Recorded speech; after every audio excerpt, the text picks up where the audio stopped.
프로젝트 꿈틀의 MC 김수지입니다. 반갑습니다. 네, 오늘 꿈틀을 찾아주신 멘토는요, 요즘 방송섭의 1순위로 꼽히는 분입니다. 이분이 어떤 분이냐면요, 남다른 공부 비법으로 큰 화제를 모은 베스트셀러 작가이자 영어, 프랑스어, 이탈리아어 등 6개 언어를 완벽하게 구사하는 언어 박사입니다. 그리고 또 있습니다. 이 다양한 언어를 통해서 습득한 지식을 인문학으로 소화해서 전달하는 세계문화 전문가이기도 합니다. 오늘의 멘토 정말 다재다능한 분이신데요. 어떤 분일지 화면으로 먼저 만나보겠습니다.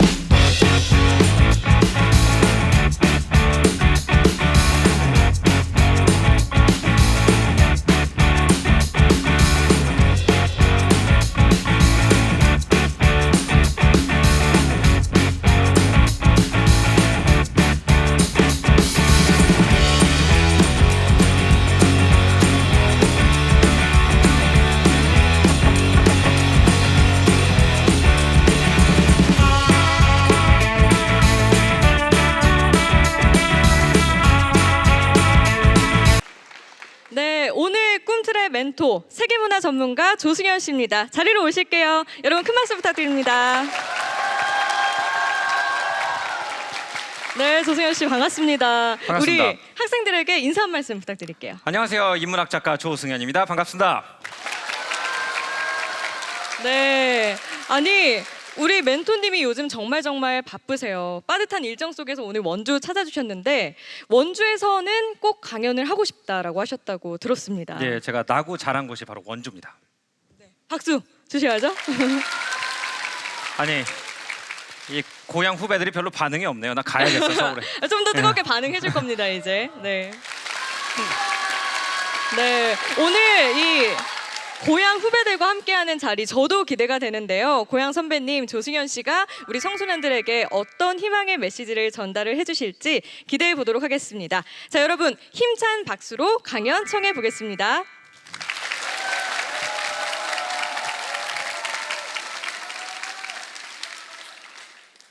자, 여러분 중학교 2학년, 3학년 손 들어봐. 2학년, 3학년, 1학년. 거의 대부분 1학년이에요. 중학교 1학년이 어른들 얘기를 빌려서 참 좋을 때예요. 인생 전체를 보면 중학교가 참 좋을 때이기도 하고 나쁠 때이기도 해요. 왜냐하면은 중학생의 인생이라는 것이 내가 중학교 때를 살펴보면은 약간 바닷가에 서 있는 것과 비슷해요. 내가 가야 할 곳이 약간 멀다는 것쯤은 슬슬 알기 시작하는데 그냥 망망대해로 보이지 그 안에 뭐가 있는지는 정확하게 모르겠어요.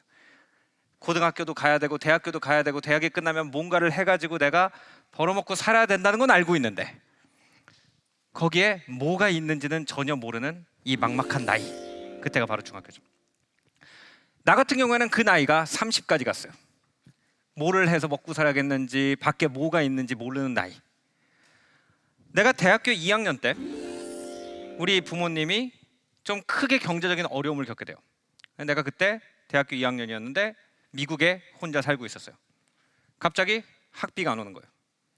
그래서 어느 친구 집에 가가지고 창고를 지키는 알바를 하게 됐어요. 그래서 방금 전까지만 해도 한 달 전까지만 해도 미국의 최고의 대학 중에 하나에서 인정받는 대학생이었는데 그 다음 순간에 갑자기 어느 부두에 있는 창고에서 카펫을 지키고 있는 창고지기가 돼버린 거예요. 여러분도 이제 고등학교에 들어가는 순간부터 인생이 계속 올라가는 게 아니라 올라갈 때도 있고 내려갈 때도 있고 꺾일 때도 있고 비틀릴 때도 있다는 걸 슬슬 알기 시작할 거예요. 여러 가지 일이 생길 거거든. 가족이 내 마음을 아프게 할 때도 있을 거고 내가 사랑하는 여자친구가 내 마음을 아프게 하는 경우는 100% 있을 거고.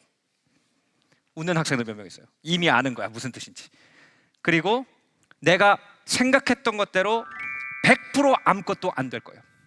여기 내가 조종사가 되겠다, 우주 조종사가 되겠다, 과학자가 되겠다, 의사가 되겠다, 변호사가 되겠다 많은 꿈을 가지고 있지만 100% 내가 생각하고 있는 그대로는 안 돼요. 이거를 일단 알고 시작해야 돼요. 내가 여기 원주 무실동에 있는 초등학교에서 미래의 꿈이 뭐예요? 라고 적어냈을 때 뭐라고 냈는지 아세요? 전투기 조종사라고 냈어요. 전투기 조종사라고 냈는데 내가 지금 렌즈를 끼고 있어서 그렇지 내가 난심한 -2야. 그 얘기는 뭐냐면은 아예 조종사가 되기, 전투기 조종사가 되기는커녕 민간 조종사도 못한다는 얘기예요. 그렇게 내가 상상도 못했던 것들이 갑자기 들이닥쳐가지고 내 인생을 바꿔버린다고. 그럴 때 나를 구해주는 게 있어야 돼요. 그럴 때 흔들리지 않고 내 길을 가게 해주는 뭔가가 있어야 되는데 그게 뭐냐 하면은 바로 이 안에 든 거예요. 내가 외국에 나가 있으면은 내가 예를 들어서 돈이 많다고 그래봐요. 근데 우리나라 돈을 잔뜩 들고 어디 외국에 나가서 길을 잃게 돼요. 그럼 우리나라 돈 잔뜩 가지고 있는 게 소용이 있어 없어요? 소용없어요. 하지만 내 머릿속에 든 거는 누가 깨부시고 가져가지 않는 한 빼갈 수가 없거든. 그리고 여기에 들어있는 거, 내 의지, 내가 사랑하는 것들, 내가 아끼는 것들은 누가 내 몸을 열고 가져가도 가져갈 수가 없거든. 그래서 오늘 내가 얘기하고 싶은 거는 공부가 무엇인가라는 것인데, 공부가 단지 국영수 배우는 게 아니라 공부라는 거는 이게 똑바로 되고 이게 똑바로 되는 거다. 그 얘기를 하려고 그래요. 내가 사실 대학을 나올 때만 해도 이런 건 있었어요. 내가 대학을 나올 때까지만 버티면 된다는 건 있었어요. 지금 힘들더라도 알바를 해서 대학 학비를 구해가지고 어떻게든 대학 졸업장만 따면은 그 다음엔 100% 취직이 됐었어요. 왜? 그때는 경제가 무지하게 좋았어요. 경제가 무지하게 좋았기 때문에 지금 여러분 대학 다니는 형들이나 선배들은 꿈도 꿀 수 없는 일들이 이루어졌어요. 우리가 졸업하기 전에 대학교 3학년 때 이미 기업에서 와가지고 명함을 갖다 주고 갔는데 기업에서 명함을 이만큼 주고 갔어요. 그러면서 야, 옆기업 얼마 준다고 그랬어. 내가 돈 올려줄게. 이러던 상황이에요. 근데 여러분이 지금 접해야 될 상황은 안타깝게도 저 상황이에요. 현실은 알고 있어야 돼요. 저거는 우리나라가 아니에요. 다행히 옆 나라 중국의 취업 박람회 사진이에요. 와, 아주 시커먼 점이 다 사람이에요. 이 포털에 들어가가지고 중국의 취업 박람회를 치면 저런 사진이 엄청나게 많이 떠요. 근데 여기서 또 알 수 있는 것이 뭐냐면은 저거를 저 안에 건물 안에 들어가 있는 사람은 그나마 악착같이 어떻게 들어간 사람이라는 거예요. 쫙 줌아웃을 해보면은 건물이 손톱만해 보이고 그 옆에 못 들어간 사람들이 시커멓게 있어요. 중국에서 1년에 4년제 대학 졸업장을 가지고 직장 시장으로 나오고 있는 사람의 숫자가 650만 명이에요. 1년에 4년을 합치면 2,500만 명, 거의 한국 전체 인구의 반이 넘는 사람들이 지금 4년제 대학을 다니고 있어. 그 옆에 인도라는 나라가 있어요.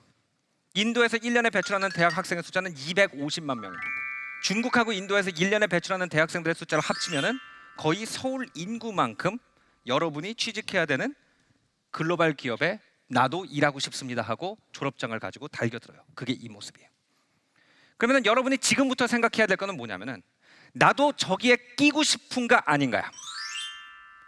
끼고 싶어요? 아니죠. 그래서 지금부터 내가 공부하는 방법을 다르게 해야 이 대열에 끼지 않고 다른, 조금 더 한가한, 조금 더 내 페이스대로 살 수 있는 그 길을 갈 수 있는 거예요. 그러니까 잘 들어야 돼요. 여러분이 이번 강의에서 딱 하나만 머릿속에 기억하고 간다면 기억해야 되는 게 뭐냐 하면은 아는 것과 할 줄 아는 거의 차이.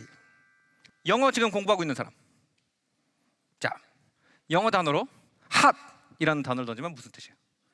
뜨겁다. 이건 아는 거예요. 내가 어떤 단어를 던졌는데 여러분이 딱 대답을 해요. 이건 아는 거예요. 그런데 한국말로 포근하다라는 단어의 의미를 나한테 정확하게 설명해 줄 사람, 아무도 손 못 들어.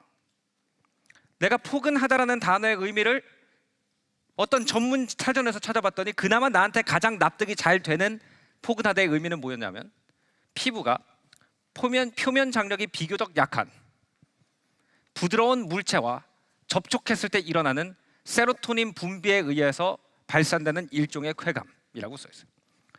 외국인이 한국말을 배웠는데 포근하다를 그걸 보고 배웠다면 그 말을 갖다가 슬쩍 바꿔가지고 푸근하다 이런 말을 할 수 있을까 못할까요? 못하죠. 그게 아는 것과 할 줄 아는 거의 차이. 그러면은 여러분이 지금부터 해야 되는 건 뭐냐면 할 줄 아는 것과 아는 걸 분별해서 내가 영어를 배우든 수학을 배우든 과학을 배우든 그걸 가지고 뭔가 할 줄 아는 사람이 돼야 된다. 이게 목적이 돼야 되는 거예요. 그 목적만 가지고 있으면 선생님도 학교도 소중한 것이지만 내가 공부를 스스로 해 나가는 데 의해서 나한테 보탬이 되는 게 되어야지 남이 가르치는 대로 그냥 따라가는 공부는 이제는 의미가 없다. 여러분이 학교에서 가르쳐주는 공부는 다 아는 것에 비롯이 돼 있어요. 수학, 과학, 교과서를 보면서 지식을 막 머리에다 집어넣는 거죠. 그것도 물론 중요해요. 근데 그거를 가지고 막상 나가가지고 쓸 수가 없으면은 헛거잖아요. 근데 그 마지막 단계는 내가 해야 된다는 거예요. 옛날에 영어를 공부하려면 어떻게 했냐면, 여러분은 어떻게 생겼는지 기억하지 못할 카세트 테이프라는 게 있었어요. 이렇게 사각형으로 생겨가지고 안에 삥삥 뭐가 이렇게 돌아가. 그럼 이제 소리가 나요. 그죠? 뭔지 잘 모르겠죠. 네, 우리 세대 형들한테 물어보면은 가끔씩 가지고 있는 사람들이 하나씩 있어요. 이제 그걸 갖다가 딱 집어넣으면은 맨 처음에 이렇게 예문을 누가 딱 읽어주는데, 미국에서는 누군가를 만났을 때 다음과 같이 인사한다. How are you? 그러면은 사람들이 다 따라가지고 How are you? 이렇게 재창을 하면서 공부를 했어요. 그 다음에 뭐 오형식이 뭔지 배우고 주어 동사가 뭔지 배우고 여러 가지 이제 문법을 배웠는데, 그렇게 해가지고 이제 어머니가 미국으로 공부를 하러 가실 때 미국에 따라가게 됐지. 미국에 따라서 비행기에서 딱 내렸어요. 근데 내가 그래도 영어를 꽤 잘했거든요. 한국에 있는 중학교에서 그래도 1, 2등 했었어, 영어는. 그래서 내가 영어는 자신이 있다 그러고 딱 내렸는데, 처음에 내가 영어를 실전에서 쓰게 되는 사람이 누구냐면은 미국에서 불법 이민자 잡아내는 경찰관 아저씨예요. 대체로 키가 한 195 정도 되고 어깨가 이만해요. 그래가지고 그 아저씨가 딱 왔는데 여권을 딱 보더니 딱 쳐다보더니 듣도 보도 못한 문장을 던졌어요. kid, purpose of visit. 뭔 말인지 알아들은 사람 하나도 없죠? 자, 그때 내가 깨달은 거예요. 나는 알기만 했지 할 줄 아는 게 하나도 없구나. 내가 영어를 갖다 5년을 공부했는데, 주어 동사 목적어가 뭐고 오형식이 뭐고 5년을 공부했는데 막상 갖다 놓으니까 영어를 할 줄을 모르는구나. 그렇다면은 이런 질문을 해야겠죠. 우리가 다 잘하는 언어는 뭐예요? 한국말이잖아요. 그죠? 국어 맞춤법 좀 틀리고 그럴 수는 있어도 한국말로 말을 하는데 어려움이 있는 사람은 거의 없거든요. 가끔씩 이제 있지만 거의 없어요. 그러면 한국말을 우리가 어떻게 하는지를 갖다 조금 파보면은 영어를 어떻게 공부해야 되는지 좀 아이디어가 나오지 않을까. 그래가지고 한국말을 어떻게 공부하는지를, 우리가 어떻게 배우는지를 연구하기 시작했어요. 오늘은 아버지가 선배님이 타던 오래된 차를 타고 와가지고 우리 강릉에 놀러 가죠. 강릉에 가서 회를 먹재. 회가 그렇게 맛있다고. 강릉에 갔어요. 그래가지고 딱 음식점 앞에 갔는데 음식점에 뭐라고 써있냐면 화로회라고 딱 써있는 거예요. 근데 내가 강원도에서 자란, 그 당시에 자란 내가 화로회가 뭔지 알았을까요? 몰랐을까요? 몰랐죠. 근데 그걸 딱 보는 순간 내가 사전을 찾아가지고 화로회가 뭔지 찾아봤을까? 그냥 뭔지 알았을까? 그냥 뭔 줄 알았어요. 여러분 한국말 배울 때 왼쪽에다 단어 써놓고 오른쪽에다 한국말로 의미 써놓고 외워본 사람 있어요? 아니죠. 여러분 코미디언들이 신조어 만들어가지고 농담하면 웃어요? 사전 찾아봐요? 웃죠. 왜? 아는 게 아니라 할 줄 아는 거니까. 나는 어렸을 때부터 부모님이나 누가 계속 활자가 들어간 단어를 쓰는 걸 계속 접했어요. 활발하다, 활달하다, 활동적이다, 활활탄다. 그래서 활자를 들으면 뭔가 이렇게 팍팍 튀고 뭔가 살아있는 느낌이 나. 그 다음에 방어, 연어, 무슨 해가 붕어, 어자가 들어가면 뭔가 물고기 같은 느낌이 나요. 그래서 머릿속에 화러 그러면 왠지 살아있는 물고기야. 거기다가 회를 붙이면 먹는 거구나. 살아있는 물고기 먹는 거구나. 그리 어렵지 않거든요. 머릿속에서 우리가 아무 생각도 하고 있지 않을 때 순식간에 머리는 내가 들었던 것들, 내가 경험했던 걸 갖다가 조합해가지고 내가 화로회라는 단어를 쓸 수 있게 만들어줘요. 이게 아는 것과 할 줄 아는 거의 차이예요. 그러면은 아는 것, 우리가 학교에서 배운 걸 갖다 할 줄 아는 걸로 바꾸려면 도대체 내가 뭘 해야 되냐?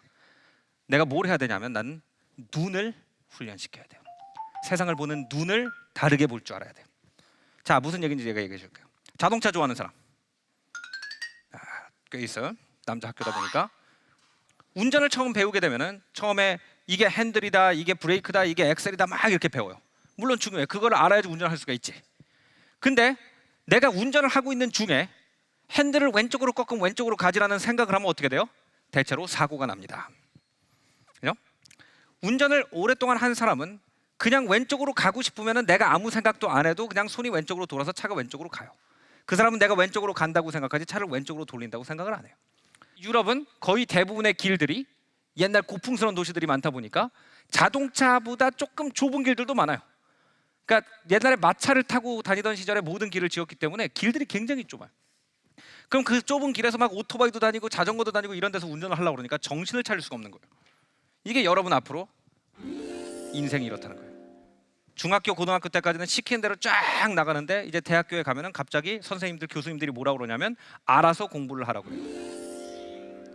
여러분 그럼 신날 것 같죠? 세상에서 가장 무서운 말이 무슨 말이냐면 알아서 하라는 말이에요.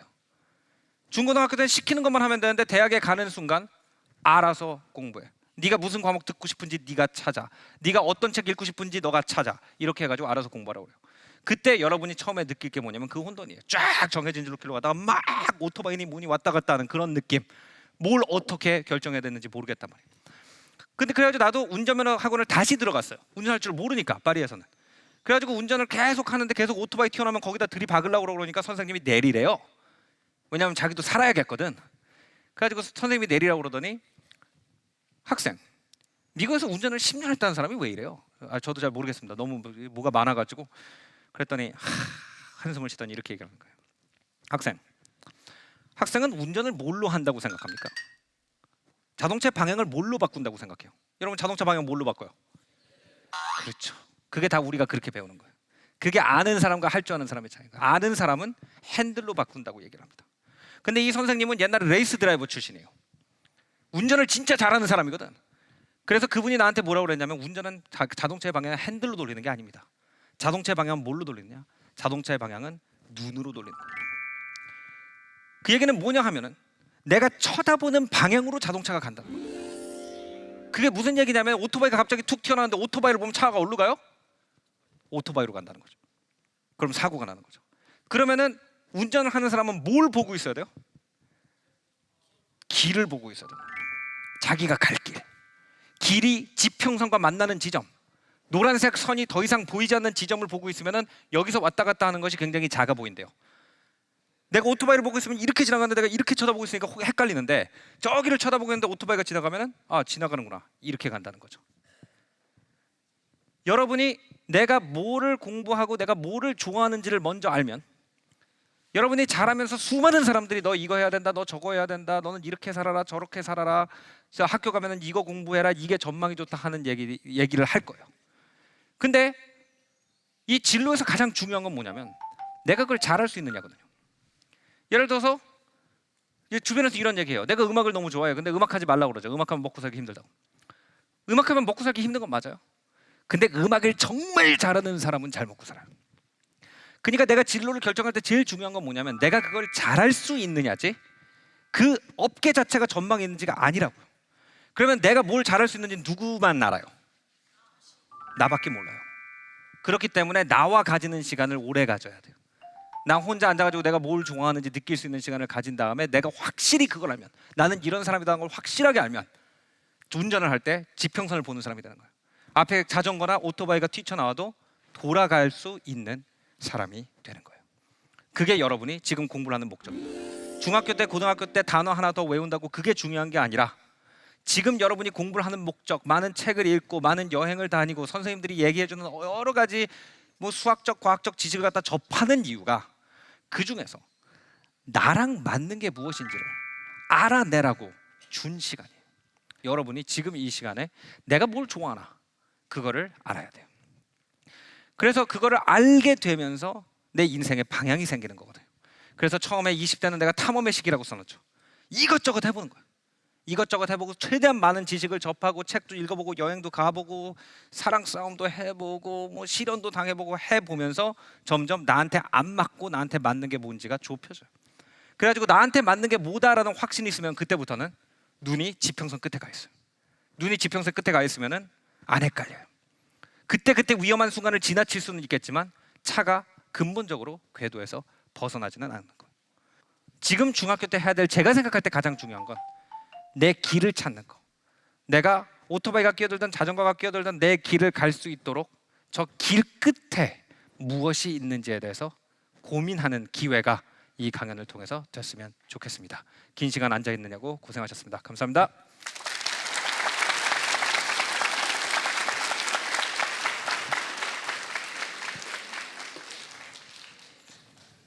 네, 조승현 씨의 정말 알찬 강연이었습니다. 무엇보다 지금 이 시기 우리 학생들에게 가장 필요한 얘기가 아니었나 싶어요. 이 강연 듣다가 또 우리 친구들이 궁금한 점이 많이 생겼을 것 같거든요. 그래서 저희가 직접 지금 질문을 받아보고 우리 멘토님께서 직접 그 질문을 골라서 답변을 해드리는 시간 갖겠습니다. 우리 친구들이 스케치북에 질문을 적어주세요. 그리고 그 다음에 번쩍 들어 올려주시면 됩니다. 자, 질문 들어주세요. 공부에 흥미를 가지게 된 계기가 궁금합니다. 그렇죠. 지금 뭐 공부가 재밌다 그러면 솔직히 안 와닿잖아요, 그죠? 네. 네. 근데 그게 어떤 거든지 잘하기 시작하면 재밌어지거든요. 운동도 마찬가지고. 그러니까 나 같은 경우에는 춤추는 걸 굉장히 싫어해요. 네. 왜? 몸치니까. 그치.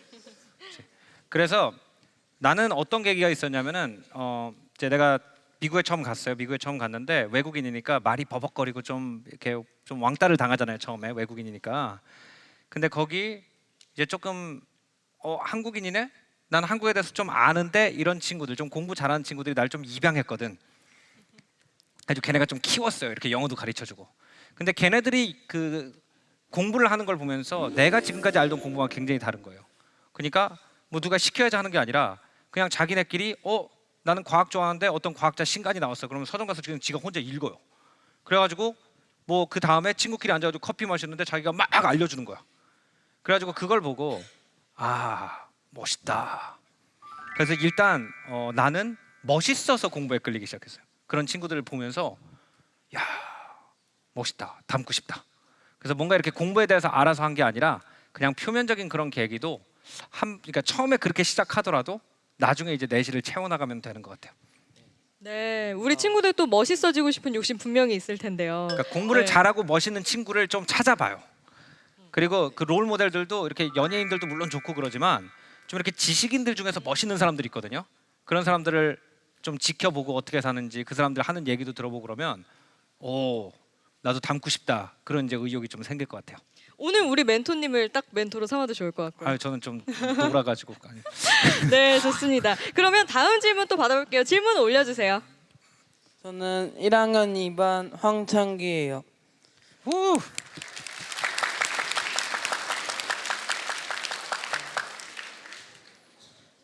외국어를 외국에 가지 않고 한국에서 독학할 수 있는 방법을 구체적으로 말씀해 주세요. 좋은 질문. 박수. 왜냐면 이제 나도 영어를 배울 때는 미국에 가서 배웠죠. 근데 독일어나 중국어를 배울 때는 외국에 가지 않고 배웠는데 이게 잘 생각해봐요. 우리 옛날에 이제 옛날 사람들은 어학 교재도 없고 미드도 없고 유학 갈 기회도 없고 아무것도 없었잖아요.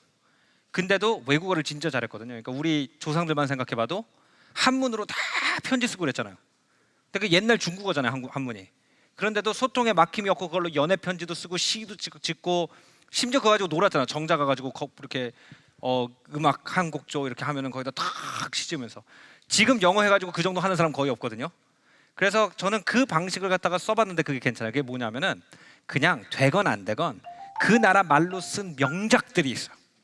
뭐 영어로면은 예를 들어서 셰익스피어라든지 프랑스어로는 몰리에르라든지 이런 명작들을 갖다가 사전이랑 문법책을 갖다 놓고 그냥 처음부터 끝까지 한번 읽어봐. 이악 물고. 그걸 갖다가 짧은 기간에 하려고 그러면은 힘들어서 못 하거든요. 하루에 한 페이지씩 1년 안에 하겠다. 그래가지고 내가 한 가지 보증해 줄 수 있는 건 뭐냐면 셰익스피어의 햄릿을 갖다가 1년에 걸쳐가지고 처음부터 끝까지 읽었다 하는 사람은 문법, 어휘, 표현력 이 모든 면에 있어가지고 어떤 면에서는 미국인들보다 뛰어날 수도 있어요. 그래서 그렇게 처음에 그렇게 해놓고 그걸 한 2년 정도 다져놓고 그 다음에 이제 미드도 보고 힙합도 좀 듣고 대중문화를 접하면은 딱 이게 특히 그 나이 때는 옛날 거하고 현대 게 이렇게 쫙 연결이 돼. 그러면서 쫙 이게 귀에 들어오기 시작하는 거예요. 그거 한번 해봐요. 네. 굉장히 힘들 것 같죠. 네, 그래 힘든 길이 원래 빠른 길이에요. 공부 말고 다른 것은 쉽다고 생각하신 것은 없나요? 나는 공부 쉽다고 한 적 없어요. 착각하지 마세요. 공부가 재밌다고 했지 쉽다고 한 적은 없어요. 그거는 마치 뭐냐면은 암벽 등반 좋아하는 사람이 나는 암벽 등반이 너무 재밌어 이런 거랑 마찬가지지. 예를 들어서 저기 설악산에 여기 매달려 계신 분들이 있거든요. 가끔씩 그분들한테 암벽 등반이 재밌으세요? 그럼 너무 재밌다 그러죠. 근데 암벽 등반이 쉬우세요? 그러면 쉬우면 왜 하냐고 그런다고요. 그걸 즐기시는 거거든. 막 땀나고. 그래서 공부가 쉽다고 그런 적은 절대로 없어요. 근데 실제로 나한테는 쉬운 게 뭐냐면은 굉장히 좀 웃긴 얘기인데 유산소 운동이에요. 머리를 갖다 하도 혹사를 시키니까 뛰면은 아무 생각이 없어지거든요. 그래서 나는 사실 공부하는 것보다 뛰는 걸 더 좋아하는데 공부는 힘든 맛에 하는 거고 아이러니하게 사람들이 뛰는 건 굉장히 싫어하는데 나는 뛰는 거는 쉬운 맛이에요. 그러니까 항상 그걸 찾아야 돼. 자기가 어렵고 재밌게 할 수 있는 게 하나 있어야 되고 그거를 풀어줄 수 있는 뭔가가 하나 있어가지고 이거를 밸런스를 맞추지 않으면 어렵고 힘들게 하는 것만 계속하다 보면은 사람이 각박해지거든요. 미국에서 유학을 하시면서 좀 힘들었던 점이나 그 세계 문화 전문가가 되게 되신 계기가 있나요? 그러니까 미국에서 생활하면은 일단 모든 게 다 힘들죠. 일단 제일 힘든 건 뭐냐면은 내가 여러분 나이 때 갔거든요. 중학교 2학년에 3학년 넘어가는 시기에 갔는데 미국 애들이 발육이 좋아. 그래가지고 그때 이제 한참 막 이성에 관심 가지고 이럴 나이인데 나는 여러분만 한데 얘네들은 벌써 막 식스팩에 막 어깨 근육 갈라져 있고 막 이런 애들이 막 내가 어떤 여학생 좋아하는데 고백하려고 그러는데 딱 와가지고 에이 베이비 막 그러면은 그냥 밀려나는 거거든요. 그래가지고 이제 그런 게 굉장히 힘들고 일단 그게 사춘기 때는 굉장히 실질적인 고민이니까. 그리고 이제 제일 어려운 건 당연히 이게 나는 되게 똑똑하다고 생각하는데 바보 취급을 받아요. 뭘 이렇게 말을 하는데 이게 웃기게 들리는 거예요. 걔네 귀에는 뭔가 이렇게 수거도 못 쓰고 막 이러니까. 그래서 이제 그게 힘들고. 그래서 그런 여러 가지 이제 힘든 점이 있는데 내가 세계문화 전문가가 된 계기는 그거 같아요. 근데 그게 빠져들기 시작하니까 이 차이 그게 오히려 재밌더라고요. 그러니까 비슷한 사람들끼리 사는 재미가 있고 다른 사람들하고 사는 재미가 있어요. 그래서 언제부턴가 그냥 얘는 우리랑 너무 달라 이런 게 아니라 왜 다르지? 얘네들은 집에서 뭘 먹었지? 얘네는 부모님이랑 무슨 얘기를 하길래 우리랑 다르지? 그러면서 이제 관심을 가지기 시작하다 보니까 이제 그게 연결이 돼가지고 지금의 직업이 된 것 같아요. 친구 답변 도움 됐나요? 뭐 좀 잊고 싶으면은 아니에요? 더 잊고 싶은 건 좀 없는 것 같아요. 예, 그래요. 앉아요. 그러면. 알겠습니다. 네, 그럼 질문은 여기까지 받도록 하고요. 우리 멘토님을 이제 보내드려야 할 시간입니다. 오늘 너무 좋은 말씀 해주셨고요. 우리 친구들에게 마지막으로 한 말씀 부탁드립니다. 나는 아직도 젊은 시절에 내가 여러분 나이였을 때 강원도에 산 것이 좋냐 아니면은 서울에서 자랐으면 좋겠다고 생각하냐라는 질문을 받으면 나는 내가 중학교 직전까지 강원도에서 자란 것을 무엇하고도 바꾸지 않겠다라고 얘기를 해요. 그러니까 여러분이 여기서 그렇게 답답하게 느낄 수도 있어요. 서울엔 놀 것도 많고 뭐 여러 가지 이제 뭐 볼 것도 많고 이런데 나는 여기 먼 곳에서 이럴까 이렇게 생각을 할 수도 있는데 여러분 나중에 일하고 나중에 뭐 예술가가 되는 사람도 있고 기술자가 되는 사람도 있고 선생님이 되는 사람도 있고 여러 가지일 텐데 나중에 큰 세계 볼 기회는 굉장히 많아요. 그런데 나무랑 산 볼 기회는 별로 없어요. 그래서 지금 너무 빨리 큰 세계로 나가고 싶은 건 나도 알아요. 나도 그랬으니까. 근데 큰 세계로 나가는 거는 어차피 올 일이라고 생각하고 지금 여기 여러분 주변에 있는 거 그냥 나가가지고 돌아보면은 공기 맑고 파란 산 있는 것도 좀 즐기면서 지냈으면 좋겠습니다. 네, 오늘 좋은 말씀 고맙습니다. 네, 큰 박수 부탁드릴게요. 감사합니다. 네, 오늘 우리 멘토님이었던 조승현 씨도 그렇고요. 꿈틀을 찾아주셨던 멘토분들이 공통적으로 하는 얘기가 있습니다. 무엇을 하든 재미있게 하라. 내가 어떤 것을 할 때 재미를 느끼는지 또 어떤 걸 할 때 흥미를 느끼는지 그걸 찾는 게 여러분의 꿈을 찾는 첫 번째 열쇠가 된다는 걸 잊지 않으셨으면 좋겠습니다. 자, 청소년 직업 프로젝트 꿈틀은 여러분의 꿈을 응원합니다.